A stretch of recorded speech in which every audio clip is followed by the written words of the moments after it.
오늘 마태복음 13장 1절부터 9절까지 말씀을 함께 봉독했습니다. 오늘 제목은 씨 뿌리는 비유라는 제목입니다. 어, 저희 이제 한국 교회는 아마 거의 전체가 상반기에 대한 감사, 그래서 맥추 감사주일로 아마 7월 첫째 주가 아마 드려지게 될 텐데요. 이스라엘 백성들이 출애굽한 후에 맥추절을 지냈죠. 이 맥추절과 우리 한국교회가 드리는 맥추감사주일은 조금 의미가 달라요. 한국교회 맥추감사주일은 상반기 한 해 동안에 지금까지 6개월을 지켜주셔서 감사합니다. 그런 의미로 아마 지키는 것 같고요.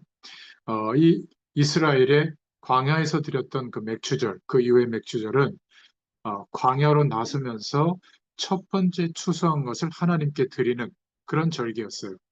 그게 전부 기적 아니에요, 그죠?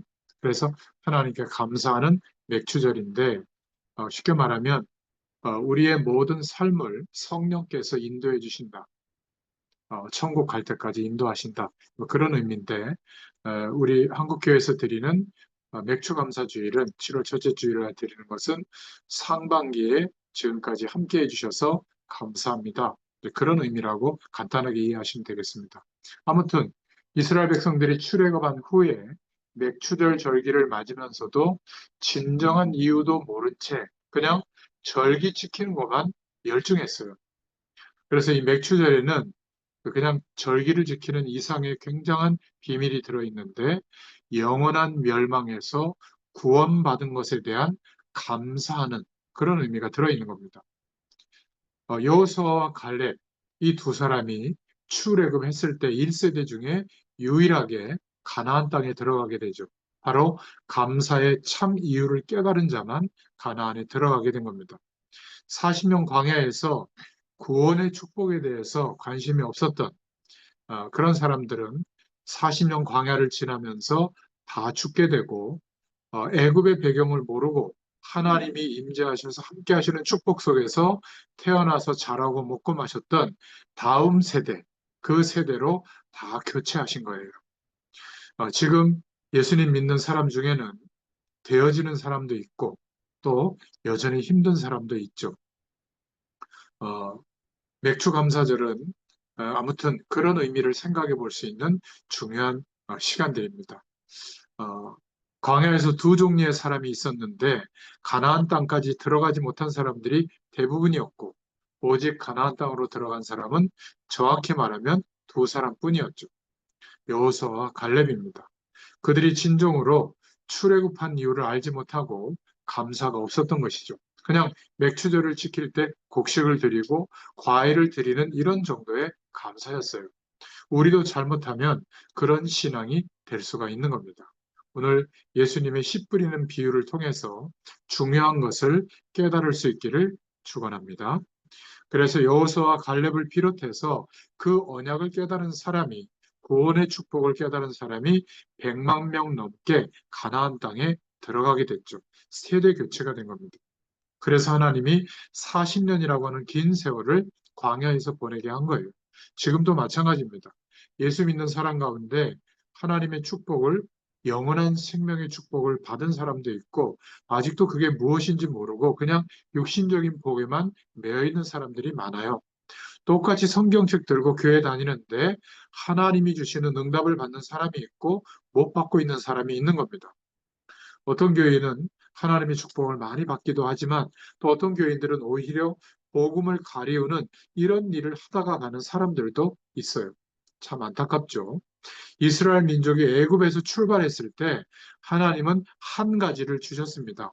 언약의 말씀을 주셨죠. 메시아 오실 땅으로 가라. 가나안 땅으로. 그 약속을 붙잡고 인도받는다면 모든 언약 붙잡은 사람들은 승리하게 된 겁니다. 나중에 나이가 85세가 된 갈렙이 가나안 땅에 들어왔을 때도 언약을 이야기했죠.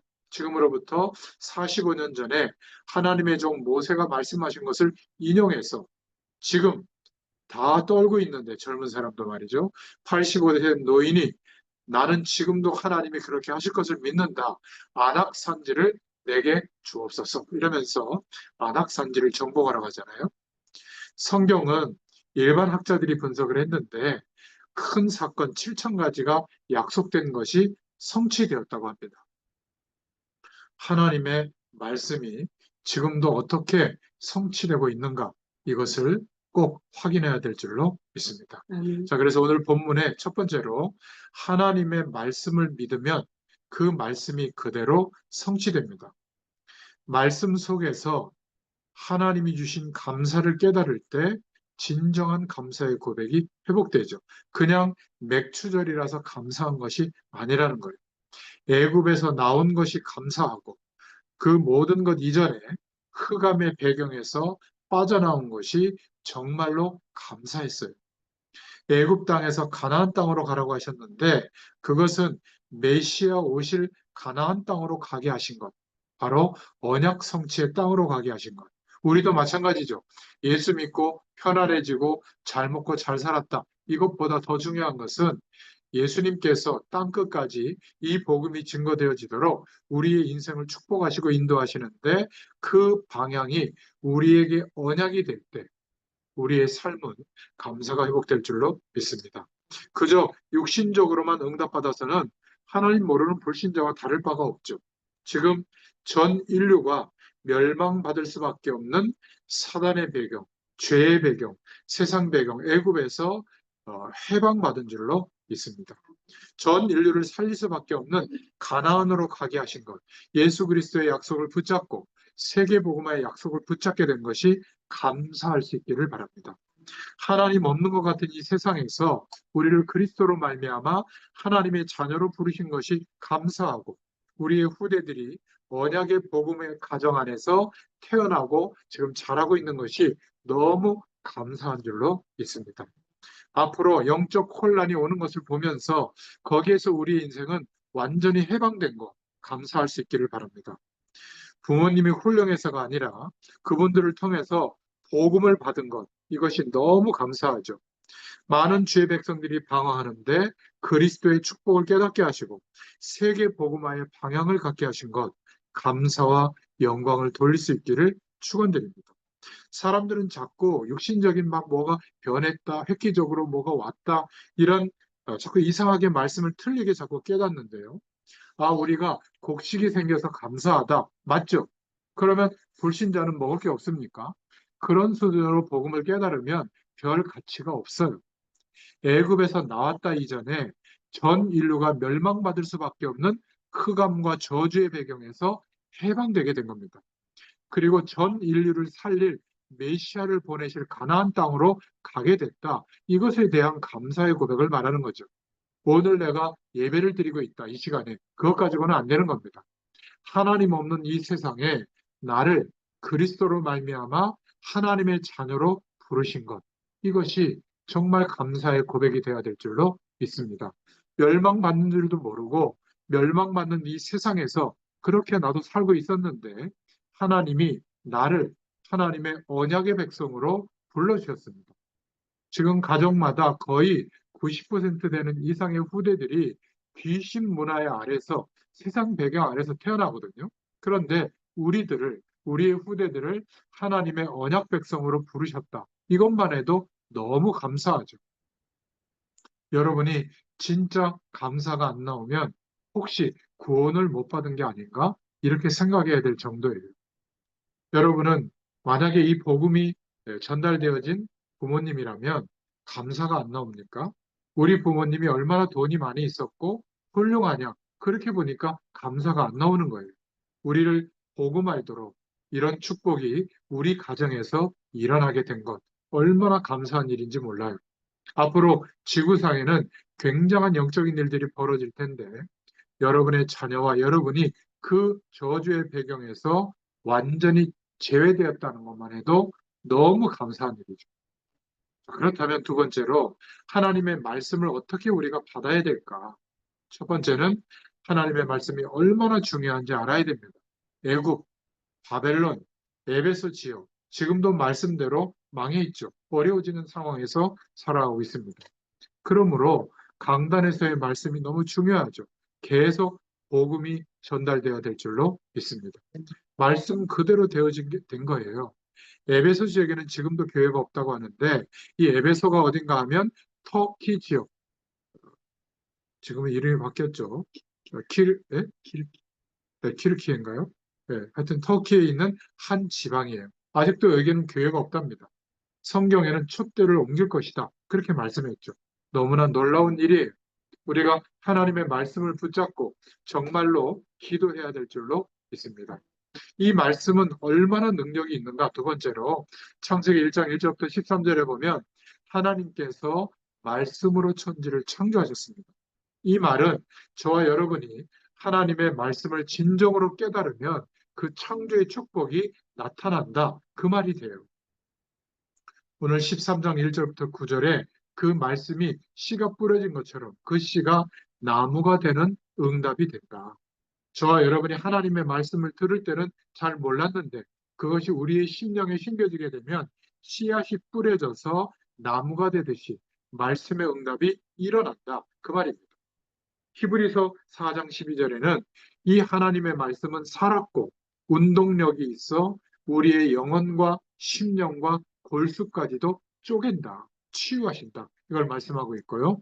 요한복음 1장 14절에는 하나님이 말씀이신데 이 말씀이 곧 육신이 되어 이 땅에 오셨다. 하나님이 사람의 몸을 입고 오셨는데 얼마나 중요한지 하나님이 곧 말씀이라고 그랬어요. 구원을 못 받은 사람이 성경을 읽어보면 이해 안 되는 부분이 거의 다죠. 앞뒤가 잘 맞지가 않습니다. 그러나 구원받은 사람이 하나님의 말씀을 보면 이것이 정답이 돼요. 아, 그렇구나. 결국 그리스도가 아니고는 안 되는구나.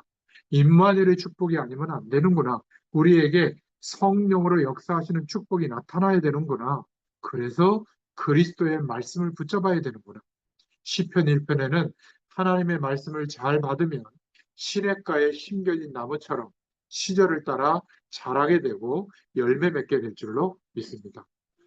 저와 여러분이 우리 후대들이 하나님의 말씀, 복음을 바로 받았다는 것은 나무가 자라듯이 계속 자라게 되는 거예요.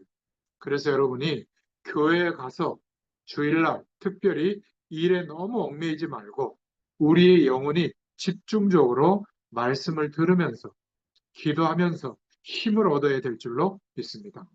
하나님의 말씀을 우리의 심령 가운데 집중적으로 들어야 되지 왔다 갔다 하면서 이렇게 들어가지고는 별로 하나님의 말씀이 가치가 없을 거예요. 특히 오늘 신앙생활 오래 하신 분들이 이 중요한 말씀을 놓치지 마시기를 바랍니다. 그런데 세 번째로 말씀을 우리가 받는데 방해하는 게 있다. 방해하게 되는 것을 예수님이 말씀하셨어요. 어떤 사람이 씨를 뿌렸는데 비유로 말씀하셨죠. 길가 밭에다 뿌렸다. 그러니까 새가 물어가는 거예요. 새는 사단을 비유하는 것이고 씨는 말씀을 비유하는 것이죠. 그러니까 예수님이 새는 사단이라고 그 뒤에 설명했어요. 우리가 하나님의 말씀을 제대로 받지 못하니까 마귀에게 하나님의 말씀 성취의 응답을 빼앗겨 버리는 겁니다. 놓치는 거죠. 속아서 세상이 더 커 보이게 되는 겁니다. 하나님의 말씀을 굳은 마음으로 제대로 받지 못하니까 길가에 떨어지는 것처럼 새가 물고 가는 것이다. 마음이 마른 땅까지 교만해져서 어느 날 사단이 주는 생각과 사상이 자리 잡으면 하나님의 말씀이 안 들어가게 되죠. 그냥 판단만 해요. 기억하시기 바랍니다. 방해하는 세력이 있는데 돌짝밭에 씨가 뿌려지면 뿌리가 내려지지 않죠.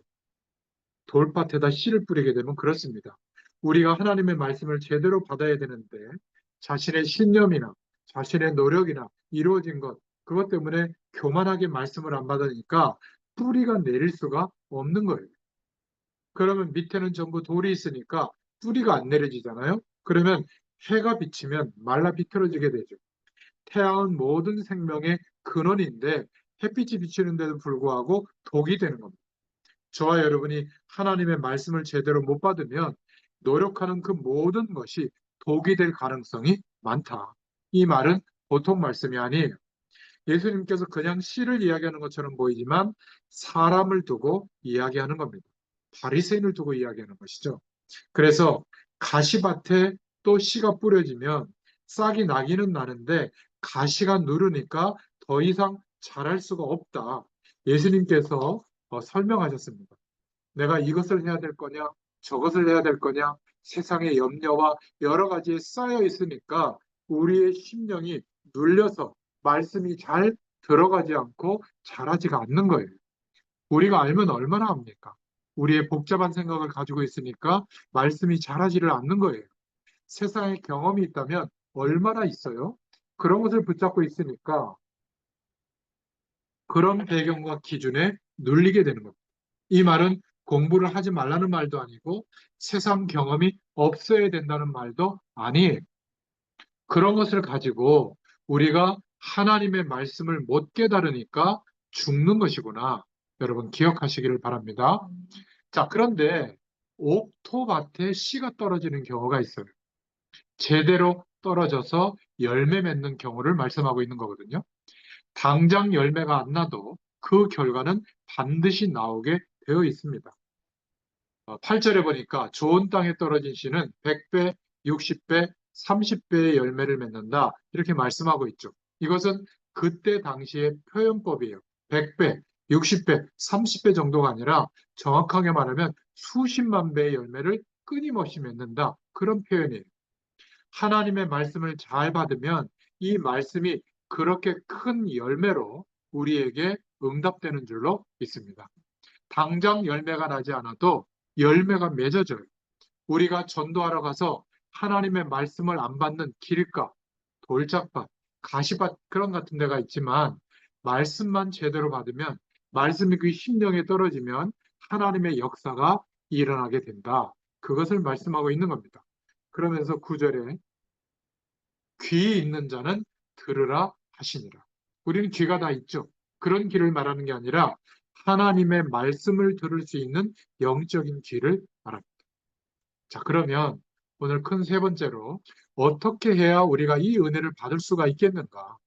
여러분, 바리새인은 아무리 말씀을 듣고 연구해도 못 알아들어요. 하나님의 말씀은 하나님의 자녀라야 성령께서 깨닫게 해주시는 겁니다.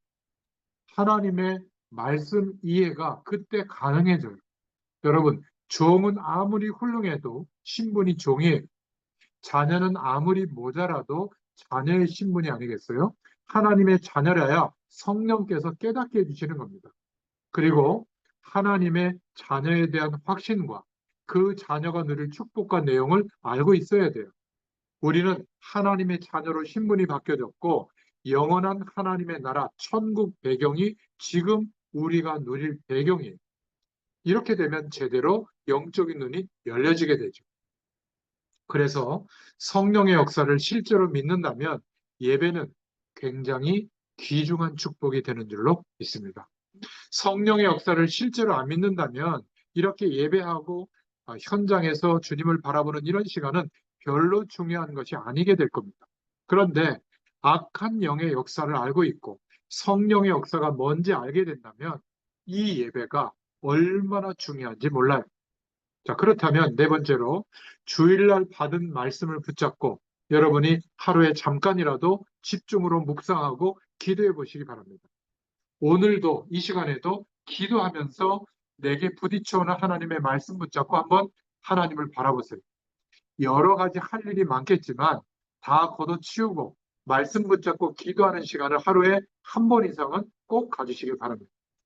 저와 여러분이 10,000번 노력하는 거 하고 창조주 하나님이 한 번 축복하는 거하고는 상대가 안 되는 거예요. 여러분, 60억 인구가 머리 쓰고 노력하는 거하고 하나님이, 창조주 하나님이 1초만 축복하는 거하고 어떤 게 큰 줄 아세요? 하나님의 축복이 상상할 수 없을 만큼 큽니다. 그래서 주일날만큼은 다른 것 하지 말고 말씀 붙잡고 기도할 수 있기를 바랍니다. 그렇게만 해도 승리할 수 있어요. 그리고 마지막 다섯 번째로 하나님의 말씀하고 내가 살아가는 현장하고 정말 맞는지 안 맞는지 그 말씀의 약속을 붙잡고 기도하면서 삶 속에서 확인해 보세요. 저는 그렇게 전도를 배웠습니다. 왜냐하면 전도 현장에 가보니까 이렇게 현장에서 말씀 운동을 해보니까 영적인 문제에 있는 사람들이 있어요. 이분들은 다른 데는 답이 되지 않아요. 오직 복음의 말씀, 성경만 답이 되는 줄로 믿습니다. 그 말씀을 가서 전달했는데 하나님의 역사가 일어나고 치유가 되어지고 삶이 정상으로 회복되는 것을 봤어요. 하나님의 말씀을 찾아서 전달해 주면 되는 거 아니겠어요? 여러분 산업 현장에서 하나님의 말씀을 한번 확인해 보세요.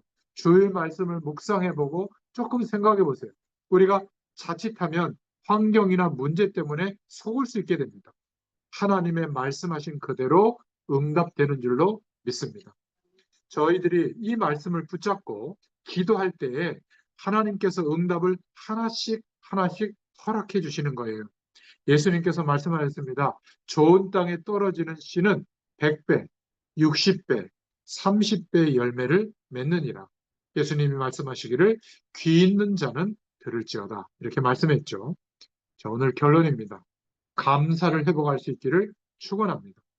맥주 감사 주의를 앞두고 진정한 감사를 회복할 수 있기를 바랍니다. 내가 구원받은 것, 또 복음 가진 교회에 출석해서 성도가 된 것, 내가 바울 같은 시대가 아니라 예수님 시대가 아니라 지금 이 시대에 태어난 것에 대해서 진정한 감사를 드릴 수 있기를 축원합니다. 그리고 두 번째, 말씀 속에서 감사의 축복을 확인하세요. 찾으시길 바랍니다. 다시 한번 감사가 회복돼야 됩니다. 우리가 구원받은 가정에 그 함께 언약 백성으로 인도받고 있다는 거 감사해야 됩니다. 우리의 가정이 구원의 가정이라는 것을 감사할 수 있기를 축원합니다.